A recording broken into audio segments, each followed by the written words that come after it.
السلام عليكم ورحمة الله وبركاته. حبايبي باشمهندسين تالتة ثانوي، ازيكم عاملين ايه؟ مع بعض ان شاء الله النهارده هنراجع على الدرس الاولاني عندي في الفراغية، درس بعنوان النظام الاحداثي المتعامد. النظام الاحداثي المتعامد.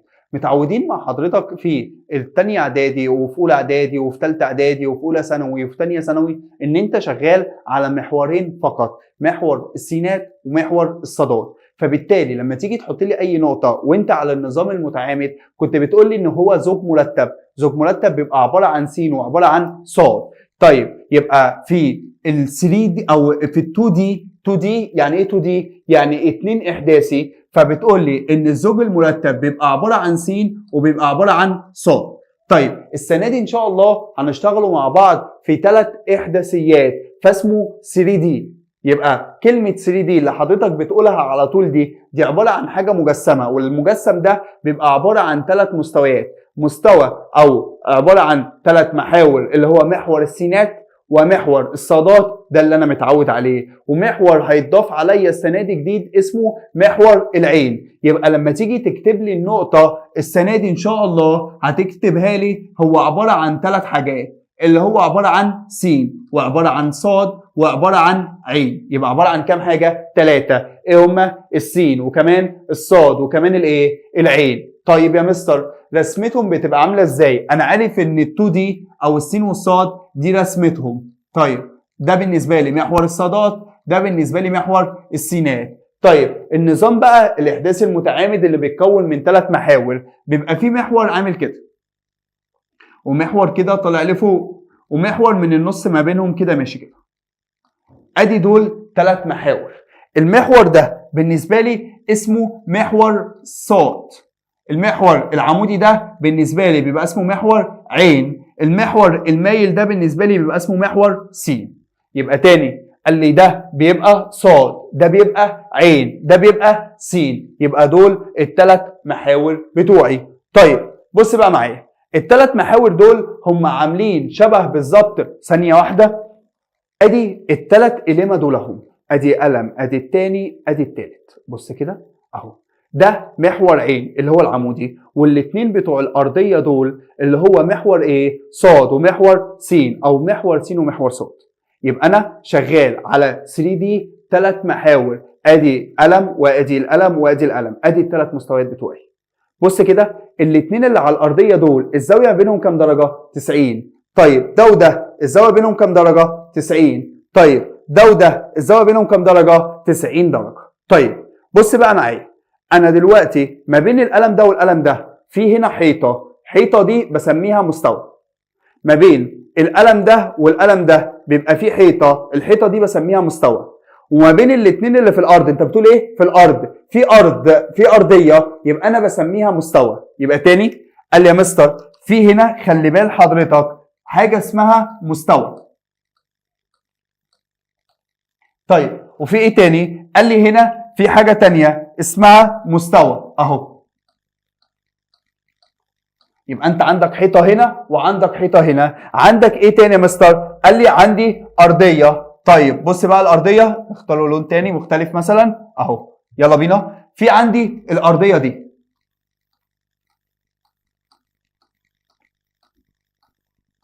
يبقى انت عندك حضرتك كم مستوى؟ 3 مستويات. مستوى ما بين محور الصاد ومحور العين، مستوى تاني ما بين محور السين ومحور العين، مستوى تاني ما بين محور السين ومحور الصاد. المستوى دي اكنه حيطه ما بينهم. طيب بعمل ايه بالمستوى ده او بيبقى اسمهم ايه؟ قال لي يا مستر بيتسمى على حسب المستوى اللي ما بينهم او على حسب المحورين اللي ما بينهم. هنا محور صاد وهنا محور عين، يبقى بسميه المستوى.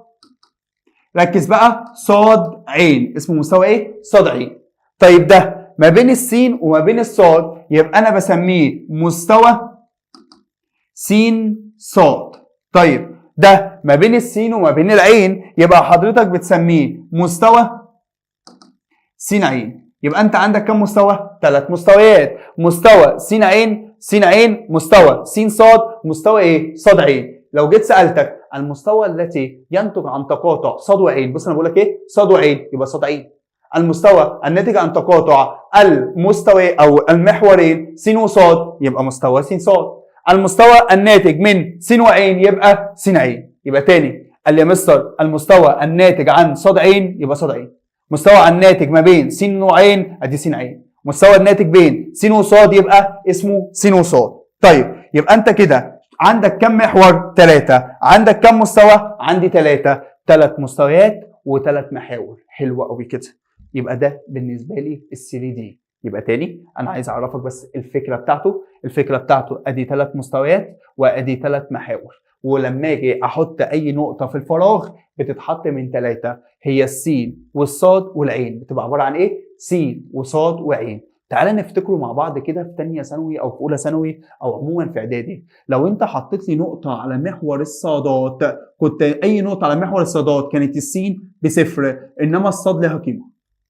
طيب لو اي نقطة على محور السينات، يعني ايه على محور السينات؟ يعني الصاد ب0 والسين لها قيمة، يبقى على الصاد يبقى الصاد لها قيمة، على السين يبقى السين لها قيمة والصاد ب0.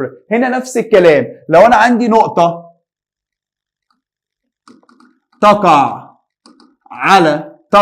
على ادي ال3 حاجات، ايه هما مستر؟ محور س، محور صاد، محور عين. نقطة بتقع على محور س، محور صاد، محور عين. مالهم يا مستر؟ اللي بتقع على محور س السين بس هي اللي بتبقى ليها قيمة، وادي الصاد ب0 والعين ب0. طيب بتقع على محور صاد يبقى الصاد بس هي اللي ليها قيمة والسين ب0 وقيمة العين ب0. بتقع على محور عين، قلب محور عين يبقى السين ب0 والصاد ب0 والعين كمان ب0. عشان ممكن يجيب لك في الامتحان 0 و0 و5 تقع على محور، هتقول لي تقع على محور عين. ليه؟ لان 0 و0 والعين لها قيمه. انما لو قلت لك 0 5 0 يبقى الصاد اللي ليها قيمه يبقى تقع على محور صاد. طب لو قلت لك 5 و0 و0 يبقى السين بس اللي ليها قيمه يبقى بتقع على محور س. يبقى لو نقطه بتقع على محور يبقى الرمز اللي انا بقوله ده هو اللي بيبقى له قيمه. انت قلت ايه؟ س يبقى الس اللي ليها قيمه. قلت ايه؟ صاد يبقى الصاد اللي ليها قيمه. قلت عين يبقى العين اللي ليها قيمه. اهي نفس الكلام بالظبط لو انا اتكلمت على نقطه تقع على، ركز بقى، محور س صاد، محور س عين، محور صاد عين. اهو ده نفس الكلام. بص بقى انا عايزك تثبتها كده بالكلمه اللي انا قلته. نقطه بتقع، نقطه ايه؟ تقع، نقطه ايه؟ تقع. يبقى اللي بتنطقه ليه قيمه، اللي بتنطقه ليه قيمه. انت نطقت ايه؟ السين والصاد، يبقى السين ليها قيمه والصاد ليها قيمه انما العين ب0. نقطة بتقع على س عين يبقى السين لها قيمة والعين لها قيمة انما الصاد هي اللي بكام؟ ب0. يبقى اللي انا بنطقه هو اللي بيبقى ليه قيمة واللي انا ما بنطقهوش ب0. هنا انت قلت صاد عين يبقى انت نطقت مين؟ الصاد والعين، يبقى الصاد ليه رقم والعين ليه رقم انما السين بكام؟ ب0. يبقى انا لو في السؤال جيت قلت لك دلوقتي ركز يلا 2 و5 و0، بص السين لها قيمه، الصاد لها قيمه ومفيش عين، السين لها قيمه، الصاد لها قيمه، السين لها قيمه، الصاد لها قيمه، يبقى السين والصاد. هنا قلت لك كده 2 0 5 السين لها قيمه، العين لها قيمه، السين لها قيمه، العين لها قيمه، يبقى السين والعين. طيب هنا قلت لك 0 2 5 الصاد لها قيمه، العين لها قيمه، يبقى مستوى. طالما حاجتين يبقى مستوى اللي هو مين؟ صاد عين. انما هنا بيقول لي ايه؟ 2 0 0 مين اللي ليه قيمه؟ السين بس، يبقى ده محور. هنا هقول 0 2 0 مين اللي قيمه؟ الصاد، يبقى الصاد بس هو يبقى محور. هنا 0 0 2 طبعا مش شرط الاثنين، ممكن تبقى نص، ممكن تبقى ربع، ممكن تبقى خمس، ممكن تبقى 10، ممكن تبقى -2، اي رقم انا بفرض رقم. مين اللي ليه قيمه هنا؟ العين، يبقى دي بتقع على محور ايه؟ عين. طيب يا مستر لو انا جيت قلت لك نقطه 2 و5 و7 السين لها قيمه والصاد لها قيمه والعين لها قيمه، يبقى بقول على النقطه دي تقع في الفراغ. يبقى لو بتقع على محور يبقى رقم واحد بس حسب السين او الصاد او العين. تقع على مستر ركز معلش، تعالى نختلف بس او تعالى نقول حاجه صغيره. هنا ده مش محور،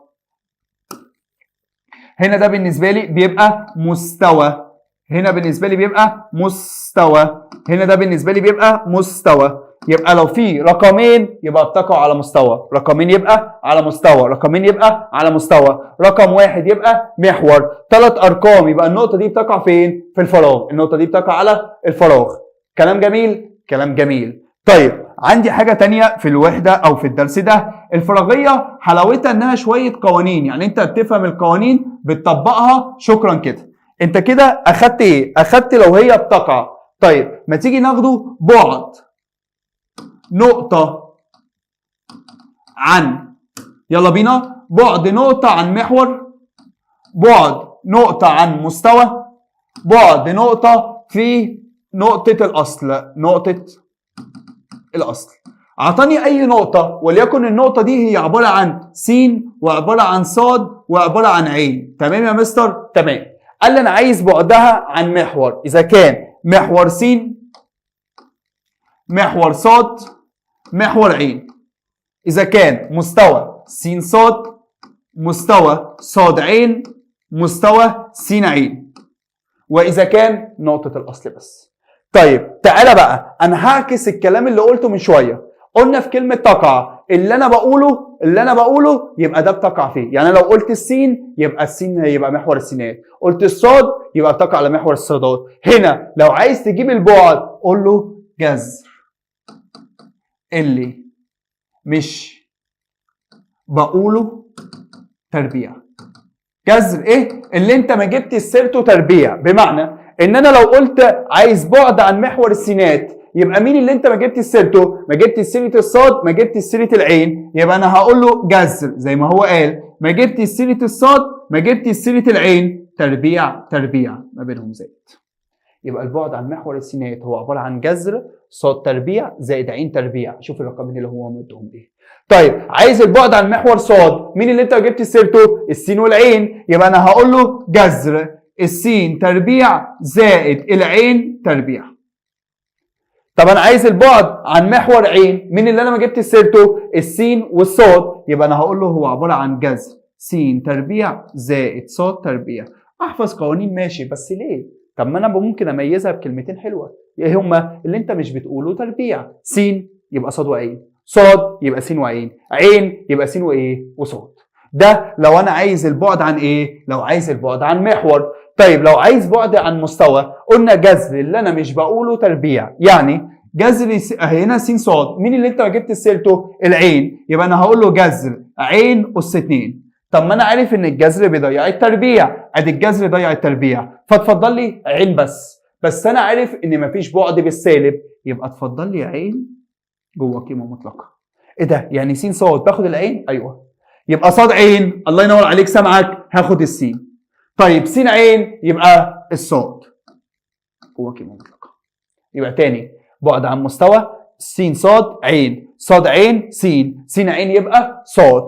طيب ده لو انا قلت بعد عن مستوى. طيب لو بعد عن نقطه الاصل، هل انت جبت سيره السين؟ لا. جبت سيره الصاد؟ برضو لا. جبت سيره العين؟ والله لا يا مستر. يبقى انا هقول له جذر الثلاثه س تربيع زائد صاد تربيع زائد عين تربيع. يبقى انت دلوقتي لما نيجي نشتغل هشتغل على ايه؟ انا مستر هشتغل على محور. لو انت على عايز البعد يبقى جذر س صاد وعين، صاد س وعين، عين يبقى س وصاد. طب لو مستوى س وصاد يبقى عين، يلا س وعين يبقى صاد. طيب صاد وعين يبقى س. طيب نقطة الأصل أنت ما جبتش ولا واحدة من الثلاثة، يبقى س تربيع زائد صاد تربيع زائد عين تربيع تحت الجذر. ده لو هو البعد بتاخد اللي مش بقوله. إنما لو أنا قلت لك من شوية، قلت لك كلمة تقع يعني إيه؟ كلمة تقع يعني اللي حضرتك بتقوله. كلمة تقع يعني إيه؟ يعني إيه اللي بقوله. يبقى أنا لو كتبتها لك هنا أهو، كلمة تقع يعني اللي بقوله. يعني ايه اللي بقوله؟ يعني لو قلت محور س يبقى السين لها قيمه، قلت محور صاد الصاد لها قيمه، قلت محور عين يبقى العين ليها قيمه، قلت مستوى س صاد يبقى السين والصاد ليهم قيمه. طيب ركز كده معايا في حاجه صغيره بيحب يلعبها معاك في الاسئله، هنفهمها اكتر في الوحده الثانيه لما نراجعها. بص معايا، ادي القلم الاسود، انت قلت لي ده بالنسبه لك اسمه محور الايه؟ الصادات، يعني اي نقطه بتقع على محور الصادات الصاد لها قيمه. ده بالنسبه لك محور الايه؟ قال لي ده بالنسبه لي محور العين، يعني اي نقطه على محور عين ماله يا مستر؟ السين والصاد بصفر. هنا اسمه محور السينات، يعني الصاد والعين ليهم صفر. ده مستوى ده مستوى ده مستوى. بص بقى، مستوى صاد عين المعادله بتاعته، ركز بقى، مستوى ايه؟ صاد عين، المعادله بتاعته بتبقى عباره عن ايه؟ بص معايا، مش انت بتقول من شويه ان صاد عين الصاد لها قيمه والعين لها قيمه؟ ايوه، يعني السين قيمتها بكام؟ بصفر. يبقى معنى كده ان لو انا جيت قلت لك انا عايز المعادله بتاع صاد عين، قول لي السين بتساوي صفر. ركز، السين بيساوي ايه؟ صفر. طب لو انا عايز المعادله بتاعت س عين، مستر س عين، يبقى معنى كده تقول لي ان المعادله بتاعته الصاد بتساوي صفر. طيب هنا لو قلت لك مستوى س عين المعادله بتاعته ايه؟ س صاد المعادله بتاعته بيساوي ايه؟ قال لي العين بتساوي صفر. يبقى تاني، لو حب يجيب معادله مستوى، معادله ايه؟ مستوى، معادله ايه؟ المستوى، يبقى اللي ملهوش قيمه س صاد، مين اللي ملهوش قيمه؟ العين، يبقى العين بصفر. طيب مين اللي ملهوش قيمه؟ هنا السين والعين، مين اللي ملهوش قيمه؟ الصاد بيساوي صفر. طيب مين اللي ملهوش قيمه؟ السين، يبقى السين بيساوي صفر. طيب كده بص بقى، الحته دي مهمه. لو قلت لك ان السين بتساوي ألف، ايه ده؟ يعني السين بتساوي 5، السين بيساوي 7، يبقى دي معادله ايه يا مستر؟ قال لي دي معادله، المفروض طالما س صاد عين دي معادله مستوى، بس في مشكله ان المعادله بتاعت صاد عين دي السين بتساوي صفر، هنا السين بتساوي رقم، يبقى انا ما اقدرش اقول انها معادله مستوى صاد عين. امال ايه يا مستر؟ قال لي هقول له دي معادله مستوى، ركز بقى في الكلمه دي، يوازي صاد عين. يبقى لو السين بيساوي 5 بقول له دي معادله بتوازي صاد عين، السين بيساوي 7 يبقى معادله بتوازي س عين، انما لو السين بيساوي 0 يبقى ده صاد عين ذات نفسه. تاني بنفس المنطق، لو قلت لك ان الصاد بتساوي رقم، انت حضرتك عارف لو الصاد بتساوي 0 فدي س عين، طب لو الصاد بتساوي رقم يبقى ده بيوازي ايه يا مستر؟ بيوازي س عين. بنفس المنطق برضو، لو انا قلت لك ان العين بتساوي ألف، المفروض لو بيساوي صفر يبقى ده س صاد، طيب لو بيساوي رقم يبقى ده بيوازي س صاد. بيوازي ايه؟ قال لي بيوازي س صاد.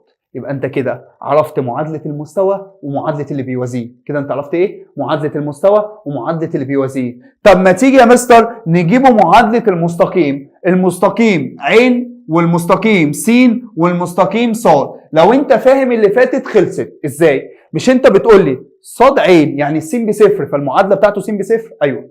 طب لو انا قلت محور، تعالى خلينا في السين، محور السين يعني ايه؟ يعني الصاد بصفر والعين بصفر، يبقى ليها معادلتين، الصاد بتساوي صفر، العين بتساوي صفر.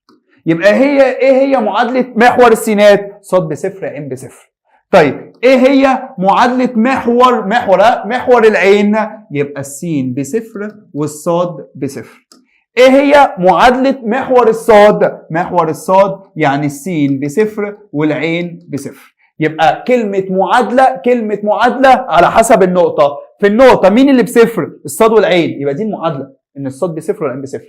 هنا محور س صاد مين اللي بصفر؟ العين، يبقى دي المعادله ان العين قيمته بكام؟ بصفر. يبقى انت كده في الدرس ده عرفت كام حاجه؟ 3. عرفت ايه يا مستر؟ النقطه بتقع فين، عرفت كمان بعد النقطه، وعرفت كمان المعادله بتاعت المستويات والمعادله بتاعت المستقيمات. يلا بينا على جزء جديد عندي بيقول لي ازاي تطلع نقطه من الرسمه. طيب بص معايا، انا عندي هنا مكعب او ايا يكن الشكل، عايز اطلع نقطه على الشكل. طيب بتطلع نقطه ازاي؟ قال لي مستر بطلع نقطه على حسب مكانها. يعني ايه؟ يعني على حسب مكانها، هي بتقع على محور ولا بتقع على مستوى؟ طب بتقع على محور، شوف بقى ده محور ايه ومين اللي له قيمه. تقع على مستوى، شوف ده مستوى ايه واي مستوى بيبقى ليه قيمه والتالت بتاعه بصفر. طيب هنا قبل ما اشتغل واجيب الثمان نقط دول، تعال نشوف. بص ده بالنسبه لي محور السينات، صح كده؟ صح. طيب انا عشان اجيب اي طول بتاع محور السينات لازم تشوف لي خط مايل شبه السينات وعليه طول او عليه شرط. بص كده، ده مايل شبه السينات معلوش طول، ده مايل شبه السينات معلوش طول، ده مايل شبه السينات بس عليه طول اللي هو شرطتين. يبقى معنى كده ان انت لو محتاج كمان شويه قيمه السين هتقول له ان قيمه السين ب2.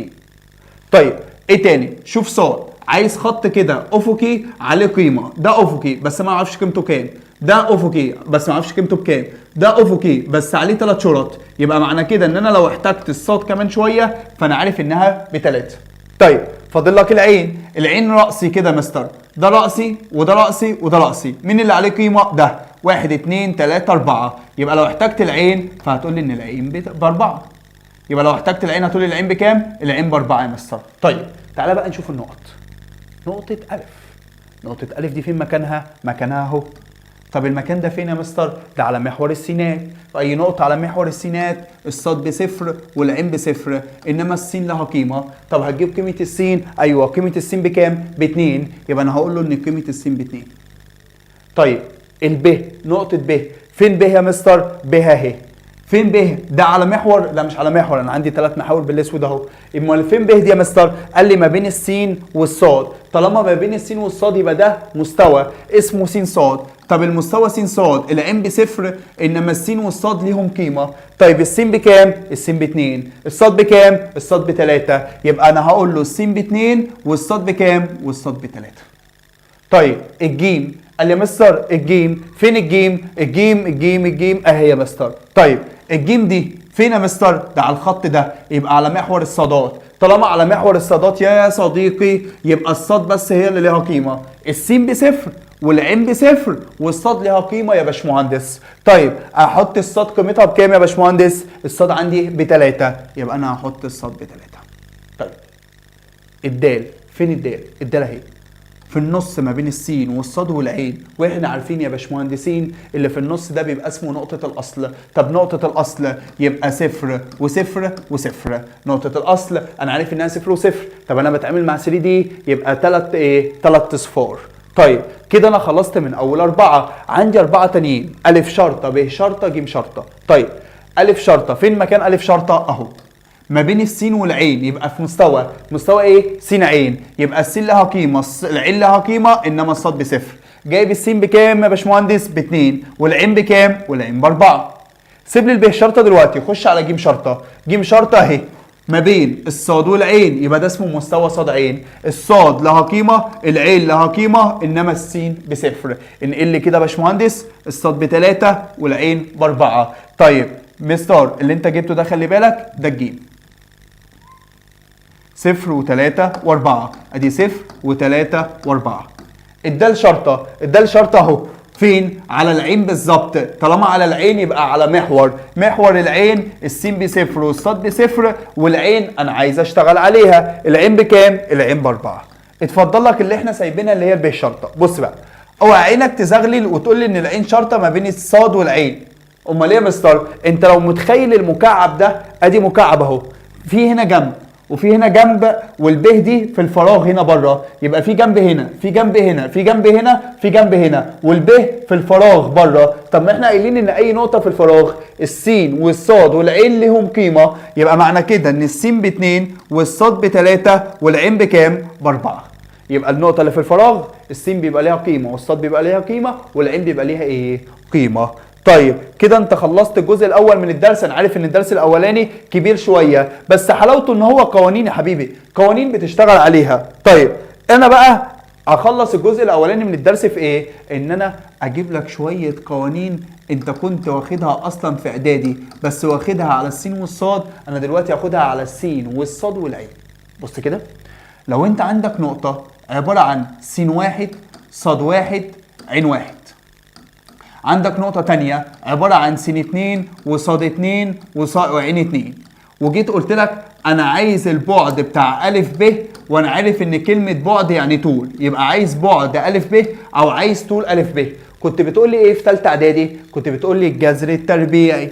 طيب لمربع فرق السينات، يعني بتطرح السينات تربيع، ومربع فرق الصادات بتطرح الصاد تربيع. طب ما في زياده، في ضيف عندنا هنا اللي هو العين، يبقى مربع فرق مش حاجه اسمها عينات، اسمها العين. يبقى هقول له قوس تربيع زائد قوس تربيع زائد قوس تربيع. هنا انا بطرح السين، يبقى انا هقول له س واحد ناقص س 2. هنا انا هطرح الصاد يبقى هقول له صاد 1 ناقص صاد 2. هنا انا بطرح العين يبقى هقول له عين 1 ناقص عين 2. ده كده لو عايز البعد ما بين نقطتين، لو عايز الطول ما بين نقطتين. طب يا مستر لو انت حضرتك عايز منتصف أ ب، لو عايز ايه؟ منتصف أ ب. فالمنتصف انا عارف ان المنتصف مجموع السينات على الاثنين مجموع الصادات على الاثنين. طب انا عندي ضيف اللي هو الايه؟ العين، يبقى مجموع العين على الاثنين. يبقى هجمع السينات على الاثنين فاصله، هجمع الصاد على الاثنين فاصله، هجمع العين على الاثنين. يبقى انا هقول له دلوقتي مجموع السينات س 1 زائد س 2، مجموع الصادات صاد 1 زائد صاد 2، مجموع العين عين 1 زائد عين 2. يبقى مجموع السينات على الاثنين مجموع الصادات على الاثنين مجموع العين على الاثنين. طيب ايه تاني؟ قال لي انا عايز 3 نقط بقى، أ وب، وعاطيتك كمان الجيم. س 1 او سوري س 3 بقى صاد 3 عين 3. عايز ايه؟ قال لي عايز اثبت ان هما على استقامه واحده. هثبت ان هما على استقامه ايه؟ واحده. ازاي؟ هتروح تجيب لي طول أ ب، وهتروح تجيب لي طول ب ج، وهتروح تجيب لي طول أ ج، وبعدين طول أ ب وطول ب ج وطول أ ج. يبقى انت معاك كام طول؟ 3. هتمسك الاثنين الصغيرين، جمع الصغيرين، وادي الكبير واقف بيتفرج عليهم. والله يا مستر لو طلعوا بيساوي يبقى على استقامة واحدة، لو طلع لا يساوي يبقى ليس على استقامة واحدة. يبقى ازاي اعرف ان الثلاث نقط على استقامه واحده ولا لا؟ بجيب طول أ ب، وبجيب طول ب ج، وبجيب طول أ ج، وامسك الاثنين الصغيرين، والله جمعهم قد الكبير يبقى على استقامه واحده، جمعهم مش قد الكبير يبقى ليس على استقامه ايه؟ واحده، ليس على استقامه واحده. طيب اخر حاجه بقى، اخر حاجه خلاص والله في الجزء الاول من الدرس، مش من الوحده، هي الدرس ده طويل شويه، انما بقيه الوحده هنخلصوها في فيديو بعد كده. يلا بينا. ايه هو؟ ازاي اجيب نوع المثلث؟ ازاي هجيب ايه؟ نوع المثلث. بص يا بابا، بتروح برضو تجيب طول أ ب، وبتجيب طول ب ج، وبتروح تجيب طول يلا بينا أ ج. هنا كنت بتجمع الصغيرين صح؟ ايوه. هنا لا بقى، انا هجمع تربيع الصغيرين. يبقى انت هتمسك الاثنين الصغيرين هتربعهم، واللي واقف بيستنى الكبير تربيع. يبقى هنا بدل ما كنت بجمع على طول والكبير واقف مستني، لا انا هربع وبعد كده اجمع. هيطلع معايا 3 حاجات. ايه هما ال3 حاجات يا مستر؟ يا اما بيساوي، يا اما الاثنين الصغيرين اكبر، يا اما الاثنين الصغيرين اصغر. والله لو بيساوي يبقى انا هقول ان المثلث بتاع حضرتك مثلث قائم. طيب لو الصغيرين اكبر هقول له ان المثلث بتاعي مثلث حاد. طيب لو اصغر هقول له ان المثلث بتاعي مثلث منفرج. يبقى في السؤال هيقول لك أ ب ج مالهم؟ على استقامة واحدة، ولا مثلث حاد، ولا مثلث قائم، ولا مثلث منفرج؟ والله هجمع، هجيب الطول، لو قبل التربيع الصغيرين قد الكبير يبقى على استقامة واحدة. طيب لو مش قد الكبير هخش بقى على ال3 اختيارات بتوع المثلث، بس اختيارات المثلث لازم اجيب حاجة اسمها تربيع، لازم اجيب حاجة اسمها تربيع. الصغيرين قد الكبير قائم، الصغيرين اكبر حاد، الصغيرين اصغر يبقى ايه؟ يبقى منفرج. كده يبقى انت خلصت الجزء الاولاني من الدرس اللي هو بيعرفك النظام الاحداثي المتعامد. بابا رايح فين؟ لسه المنهج عايز يتلم، انا مش هخلص على كده. احنا دلوقتي هنخش على الجزء الثاني على طول اللي هو معادلة الكرة. هانت يلا حبيب قلبي، يلا بينا هانت ان شاء الله. ان شاء الله ال 120 بعد المراجعة دي وبعد الحل اللي هنحلوه مع بعض هتخش الامتحان ضامنهم ان شاء الله. اجتهد بس معايا، شد على نفسك شويه، اجتهد شويه، تعال على نفسك. انا عارف ان الفتره دي كله جاي عليك، انا عارف ان الفتره دي كله بيشد عليك ومراجعات ومش لاحق تلم ايه ولا ايه، بس انت قدها، انت ان شاء الله قدها. يلا بينا، احنا ان شاء الله هنلم المنهج وهتلم كمان باقي المناهج الباقيه، وان شاء الله ربنا هيجبرك في الاخر بمجموع عالي. يلا بينا. معادله الكره. عشان اجيب معادله الكره لازم لي حاجتين. ايه هما الحاجتين يا حبيب قلبي؟ محتاج مركز ومحتاج نق. طول نصف القطرة. محتاج كام حاجة؟ 2. مركز الدايره وطول نصف قطرها، محتاج مركز الدايره وطول نصف القطر. مركز الدايره طيب هفرضه اي 3 رموز، مش هتفرق معايا ال3 رموز دي بقى. ها لو انا قلت لك هو عباره عن لام ونون وكاف وطول نص القطر. طيب عندي نوعين من المعادلات، معادله اسمها معادله مستر قياسيه، ومعادله اسمها معادله عامه. معادله اسمها معادله قياسيه ومعادله اسمها معادله عامه. قبل ما نخش على الاثنين بس، ساعات في الامتحان ما يدينيش النق او ساعات ما يدينيش المركز، هتعامل ازاي؟ بص واحده واحده. لو هو ما اعطانيش المركز ركز بقى، بيقول لك ايه؟ بيقول لك اذا كان ا وب قطر في الدايره، اذا كان ايه؟ ا وب قطر في الدايره. طيب ما هو المركز في نص القطر، يبقى انا هستخدم القوانين اللي انا لسه واخدها من شويه، منتصف نقطتين. يبقى انا اقدر اجيب المركز بالمنتصف بتاع ا ب. ازاي؟ مجموع، مش ده هيبقى س وص عين وده هيبقى س وص عين؟ ايوه، مجموع السينات على الاثنين، مجموع الصادات على الاثنين، مجموع العين على الاثنين، يبقى انت كده قدرت تجيب المركز. طيب عايز النق، حاضر. انت لو جبت البعد، ايه ده البعد؟ اللي هو القوانين اللي انا لسه قايلها من شويه. ايوه ما القوانين دي مهمه. لو جبت البعد ما بين ا وب يبقى انت كده جبت القطر كله. طيب القطر كله انا عايز نص القطر، يبقى هقسم على الاثنين.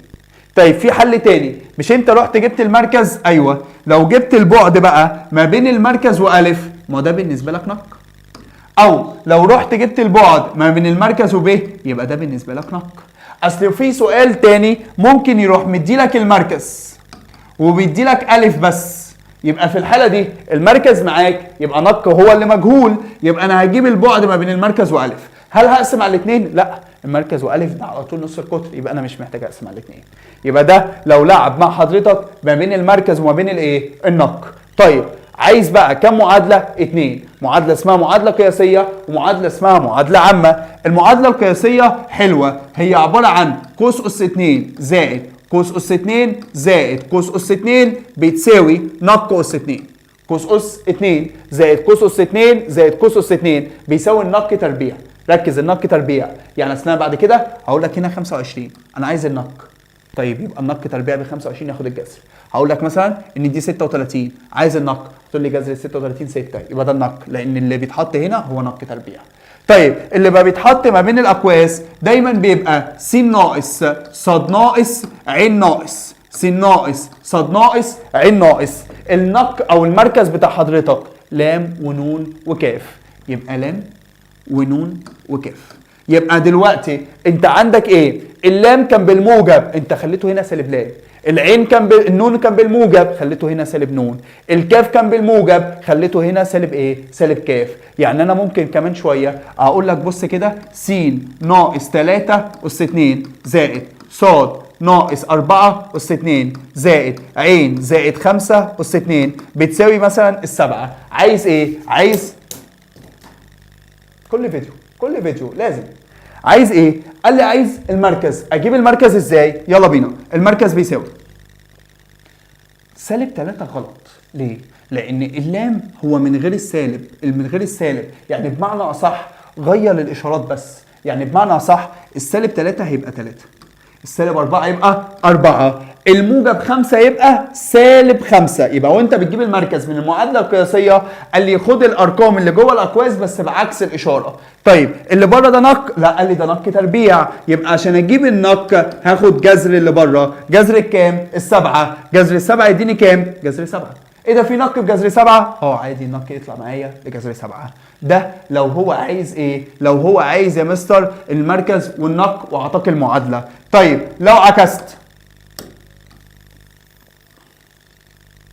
يلا لو عكست اعمل ايه؟ اعطيتك انا المركز عباره عن 2 و4 او سالب 4 و3 وقلت لك ان النق بيساوي 5. عايز المعادله القياسيه، هتقول لي المعادله القياسيه قوس تربيع زائد قوس تربيع زائد قوس تربيع بيساوي نق تربيع يعني 25. هنا بيبقى عباره عن س ناقص، هنا بيبقى عباره عن ص ناقص، هنا بيبقى عباره عن عين ناقص.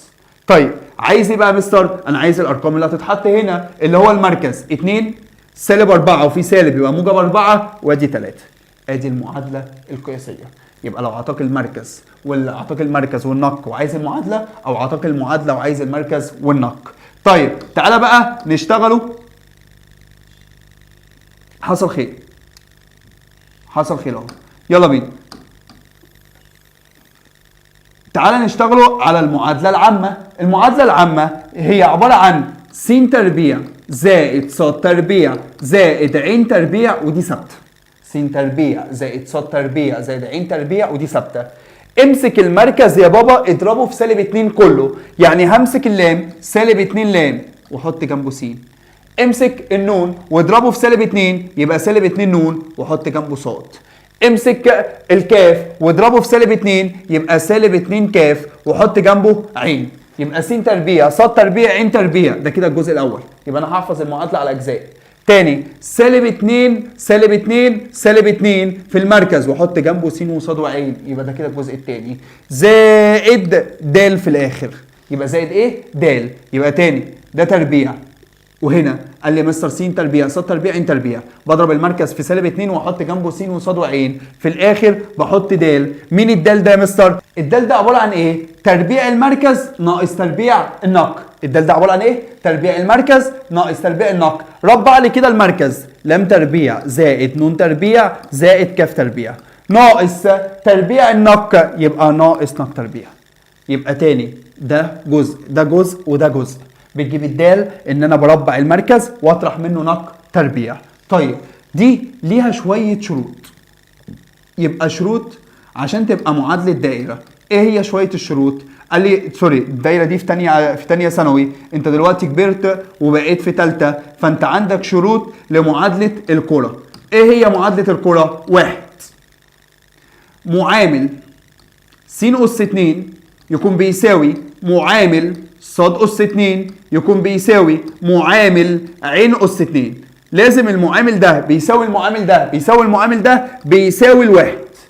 طيب لو ده وده وده مش قد بعض اقول له ليست معادله كره اصلا. يبقى لو مش قد بعض ليست معادله كره. طيب يا مستر لو ده وده وده قد بعض، لو ده وده وده قد بعض بس مش واحد، يعني مثلا 2، يبقى امسك المعادله كلها تبقى 2، كده بقت رجعت معادله كره. طيب لو ده 3 وده معامل 3 ومعامل 3، اقسم لي المعادله دي كلها على 3، رجعت معادله كره. طيب لو ده 3 وده 3 وده 2، لا ما ينفعش كده مش قد بعض، يبقى ليست كره. يبقى لازم يكونوا شبه بعض وواحد. طب لو شبه بعض بس مش واحد، اقسم على الرقم ده. طيب لو مش شبه بعض اصلا يبقى ليست معادله كره. رقم 2 لازم لا تحتوي على س ص وص ع وس ع. يعني ما تلاقيش السين مضروبه في الصاد، انت هتلاقي السين لوحدها والصاد لوحدها. ما تلاقيش الصاد مضروبه في العين، الصاد لوحدها والعين لوحدها. يبقى ما ينفعش اقول لك -2 لام س ص، ما ينفعش اقول لك -2 نون عين لام وهكذا. طيب 3 قال لي لازم جذر، ركز في دي بقى، المركز تربيع اللي هو لام تربيع زائد كاف تربيع زائد نون تربيع ناقص د. لازم يبقى جذر لام تربيع زائد كاف تربيع زائد نون تربيع ناقص د. لما اعمله على الآلة تطلع ناتج، او بمعنى اصح لما تيجي تجيب لي اللام تربيع زائد الكاف تربيع ناقص الدال يطلع مع حضرتك اكبر من الصفر. ما هو لو مش اكبر من الصفر لا بتطلع ايرور. ليه؟ لان انت كنت من شويه حاطط الجذر، فالجذر لو هي اصغر يبقى الجذر السالب ومفيش جذر السالب، فانا بقول ايرور. يبقى تاني كام شرط للدايره معادله الكره؟ 3. لازم يكون المعاملات قد بعض بيساوي 1. لازم يكون لا تحتوي على س ص ص ع س لام. الجزء الثالث لازم اللي لام تربيع زائد كاف تربيع زائد نون تربيع ناقص د يكون اكبر من الصفر. طيب بتجيبها ازاي بقى المعادله؟ يعني انت دلوقتي هتحط لي برموز يا مستر، اديني كده مثال صغير حتى على الاقل اكون مجمع معاك. بص كده معايا. يلا هاجي هنا هقول لك يلا بينا. المركز عباره عن 2 و4 وسالب 3، وقلت لك ان النق حبيب قلبي بيساوي 7. يلا بينا نشتغل. بتقول س تربيع ص تربيع ع تربيع، س تربيع زائد ص تربيع زائد ع تربيع، مفيش اي مشكله. بعدين بضرب المركز في -2 واحط جنبه س وص وع.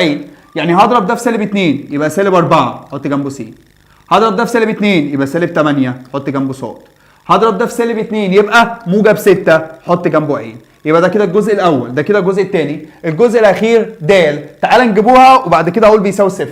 الدال بيساوي ايه؟ قال لي المركز اس 2 اطرح منه نق اس 2. يعني الكلام ده اس 2 4 زائد 16 زائد 9.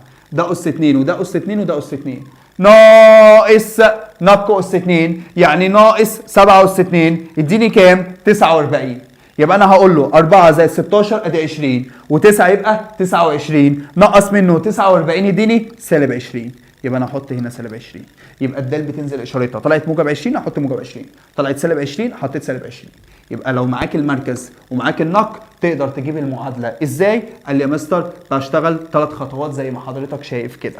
طيب كلام زي الفل جميل. حاجه صغيره بس يبقى احنا كده خلصنا 3/4 الجزء الثاني. لو انا عطاني المعادله وعايز يا مستر المركز وعايز مني النق اجيبها ازاي؟ قال لي ان المركز بيساوي سالب نص معامل س فاصله سالب نص معامل صاد فاصله سالب نص معامل عين. يبقى انت عندك سالب نص معامل س سالب نص معامل صاد سالب نص معامل عين. بمعنى صح معامل س هنا بكام؟ بسالب 4. اضرب كده في سالب نص يبقى 2 فاصله.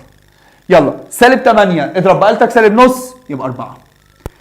6 اضرب بآلتك سالب نص يبقى سالب 3. فعلا يا مستر المركز 2 4 سالب 3. يبقى لو عطاني المعادله وعايز المركز امسك المعاملات دي واضربها في سالب نص فعلا يديك المركز. طيب لو انا عايز النق هقول له ان النق بيساوي جذر المركز تربيع ناقص د. ايه؟ المركز تربيع ناقص د. المركز اللي هو لام تربيع زائد ن تربيع زائد ك تربيع نقص منه د. يبقى انا لو عايز النق لازم اجيب المركز. ما انا جبته. طب لو انا ما كنتش جبته كنت اقدر اجيب النق؟ لا. يبقى هو لو عطاه لحضرتك المعادله ادي المعادله اهي، لو هو عطاها لك وقال لك انا عايز النق اوعى تفكر انك تقدر تجيب النق على طول. النق بيساوي جذر المركز تربيع وانت معكش المركز صح كده؟ يبقى لازم اول حاجه اروح اجيب المركز. عشان كده في الامتحان يطلب النق. فانت عشان تجيب النق لازم تجيب المركز وبعد كده تربعهم. 2 تربيع ب4 زائد 4 تربيع ب16 زائد سالب 3 تربيع ب9 ناقص د. د في السؤال بكام؟ بسالب 20 وهي اصلا سالب يبقى موجب 20. احسبها بالآلة طلعت معاك ب7. بص كده الاصل المسألة فعلا كانت ب7. يبقى انا قدرت اجيب المركز وقدرت اجيب نص القطر. قدرت اجيب الايه؟ المركز. وقدرت اجيب ايه كمان؟ نص القطر. طيب يا مستر في بقى اخر حاجه خالص في الدرس ده شويه ملاحظات للطلبه الحريفه لو هو حب يلعبك في السؤال. خلاص والله العظيم هانت. يلا بينا. لو قال لي دلوقتي ركز الدائره تمس محور تمس مستوى. يلا تمس الدائرة تمس محور تمس مستوى. اجيبها ازاي؟ بص الدائرة تمس محور او تمس مستوى تقطع على طول ان انت عايز النق. طيب النق بيساوي ايه؟ النق بيساوي البعد وانت من شوية تقدر تجيب البعد. لو انا قلت لك تمس محور السينات هتقول لي يبقى النق هو البعد عن محور السينات. يبقى انا هدي لك دلوقتي الدايره تمس محور س او الدايره تمس محور ص او الدايره تمس محور عين. قول لي يبقى النق بيساوي البعد. بعد مين؟ بعد المركز. يبقى قول لي على طول يبقى النق هو بعد المركز عن ايه؟ عن محور السينات. طب البعد عن محور السينات عباره عن ايه؟ جذر ص تربيع زائد عين تربيع. لسه قايلين القوانين دي من شويه. طيب لو تمس محور ص يبقى جذر س تربيع زائد عين تربيع. لو تمس عين يبقى جذر ص تربيع زائد س تربيع. طيب هو هيبقى فين السين والصاد؟ اللي هم بتوع المركز اللي انا لسه قايل لك من شويه عليهم اللي هم كاف ونون لام ونون وكاف. يبقى محور السينات هقول له ن تربيع زائد كاف تربيع اللي هم صاد وعين. محور الصادات هقول له س تربيع وعين تربيع اللي هم لام وكاف. طب لو تمس مستوى عندي مستوى س صاد وعندي مستوى س عين وعندي مستوى صاد عين. يلا بينا. هشتغل ازاي؟ قال لي مستر تمس س صاد يبقى العين جوه قيمه مطلقه. تمس س عين يبقى الصاد جوه قيمه مطلقه، تمس صاد عين يبقى السين جوه قيمه مطلقه. ده لو هي تمس مستوى. يبقى اول ما يقول لك كلمه تمس، اول ما يقول لك كلمه ايه تمس، يبقى اقول له السين والصاد والعين، السين والصاد والعين اللي هم المحاور، عايز اجيب البعد ما بينهم. طيب لو قال لك مستوى عايز اجيب البعد ما بين ايه المركز والمستوى. طيب في حته جميله قوي بقى بيقول عليها في الاخر تمس الثلاث مستويات. تمس الثلاث ايه مستويات. ده بجيب منها ازاي او بستفاد منها ازاي؟ تمس ثلاث مستويات خلي بالك بيديك النق، بيديك الايه النق. عايز ايه؟ عايز المركز. اقول له حاضر. يبقى المركز عباره عن موجب او سالب نق، عباره عن موجب او سالب نق، عباره عن موجب او سالب نق. عباره عن ايه؟ موجب او سالب نق، موجب او سالب نق، موجب او سالب نق. لو قال لي تمس الثلاث مستويات الموجبه يبقى نق نق نق. تمس الثلاث مستويات السالبه يبقى سالب نق سالب نق سالب نق. تمس مستوى، تمس محور، تمس ثلاث مستويات. تمس مستوى، تمس محور، تمس ثلاث مستويات. طيب قال لي كلمه تمس يعني المركز او النق بيساوي البعد. المركز بيساوي او النق بيساوي بعد. بعد مين؟ بعد المركز عن ايه؟ على حسب محور مستوى ثلاث مستويات. محور مستوى ثلاث ايه مستويات. طيب يا مستر خير وبركه، اديني كده جبت محور، جبت مستوى، جبت ثلاث مستويات. كده انت معاك المركز وقدرت تجيب النق اللي هو البعد. تقدر تجيب معادله الدايره؟ ايوه هو نوعين من المعادلتين واقدر اجيبهم. طيب ممكن يلاعبني على ايه تاني؟ قال لي يا مستر ممكن يلاعب حضرتك، ركز بقى، على موضع نقطة بالنسبة، قال لي او موضع دائرة بالنسبة لدائرة. يجيب لك معادلتين دايرة. يجيب لك كم معادلة دايرة؟ معادلتين دايرة. طيب اعمل ايه؟ روح هات مركز الدايرة الاولى والنق بتاع الدايرة الاولى. روح هات لي مركز الدايرة الثانية والنق بتاع المعادلة الثانية. ازاي يا مستر؟ على حسب قياسيه شبه ما انا عودتك، ولو عامه شبه ما انا عودتك برضو. وبعدين قال لي بص، لو جبت البعد ما بين ميم واحد وميم اتنين اللي هو المركز ما بين الاول والتاني، لقيته بيساوي نق واحد زائد نق اتنين. او لو جبت البعد ما بين المركز الاول والمركز الثاني لقيته بيساوي نق واحد ناقص نق اتنين، يعني لقيته بيساوي جمع النق او بيساوي طرح النق. لو بيساوي جمع النق اسمها متمستان من الخارج، يبقى الدايرتين وضعهم ايه؟ متمستان من الخارج. طيب لو بيساوي الطرح هقول له متمستان، الكلام ده من ثالثه اعدادي، من الداخل. يبقى ساعات يجي يقول لك الدايره دي والدايره دي متمستان من الداخل متمستان من الخارج. عندي كمان حاجه اسمها متباعدتان، حاجه اسمها متقاطعتان، وحاجه اسمها مستر متداخلتان. يبقى انت عندك كام حاجه؟ 5. اول اتنين دول سهلين، بيساوي الجمع متمستان من الخارج، بيساوي الطرح متمستان من الداخل. طيب لو متباعدتان قال لي البعد ماله؟ اكبر من نق واحد زائد نق اتنين. البعد اكبر من نق واحد زائد نق اتنين. طيب متداخلتان يبقى البعد اصغر من نق واحد ناقص نق اتنين. يبقى متباعدتان البعد اكبر. يعني انا رحت جبت البعد ما بين نقطتين طلع معايا ب5، وجمعت النق طلع معايا ب4، فالبعد اكبر، يبقى انا هختار في الاختيارات متباعدتان. هنا جبت البعد طلع معايا ب3، طرحتهم طلع معايا النق 1 والنق 2 طلع معايا ب5، يبقى الطرح اكبر، هقول له عليه متداخلتان. طب لو متقاطعتان حاجه من الاثنين، يبقى البعد محصور ما بين الاثنين. محصور ما بين الايه؟ قال لي محصور ما بين الطرح ومحصور ما بين الجمع. يعني يلا بينا، يبقى انا جبت الطرح طلع معايا ب1، الجمع طلع معايا ب7، وجبت البعد مثلا البعد ما بين نقطتين اللي هو جذر طرح السينات تربيع طرح الصادات تربيع طرح العين تربيع طلع معايا ب5. طب ما هو ده ما بين ال1 وال7. طلع معايا ب10، 10 لا ال10 ما ينفعش. طلع معايا ب3 ما بين ال1 وال7. طلع معايا ب6 ما بين ال1 وال7. يبقى الدايرتين دايرتين ايه؟ متقاطعتان، عشان بقاله سنتين بيحب يجيبهم. قال لي متداخلتان متقاطعتان متباعدتان متمستان من الداخل متمستان من الايه؟ من الخارج. خلي بالك من الحته دي، خلي بالك من الحته دي. اخر حاجه، والله اخر حاجه خلاص، والله اخر حاجه اخر حاجه اخر حاجه. بص بقى معايا، لو جه قال لحضرتك انا عايز معادله الدايره، او عايز نص قطر الدايره، او عاوز مركز الدايره، او يجي يقول لك اصغر دائره ما بين الايه؟ قال لي ما بين الف وصفر وصفر، ما بين صفر والف وصفر، ما بين، قال لي مستر صفر وصفر والف. طيب عايز دلوقتي اصغر نقطة ما بين او اصغر كرة، مالها مستر؟ اصغر كرة بتمر بالنقطة دي والنقطة دي والنقطة دي. هعمل ايه؟ قال لي يا مستر لو عايز المركز فده عبارة عن ألف على التلاتة، ألف على التلاتة، ألف على التلاتة.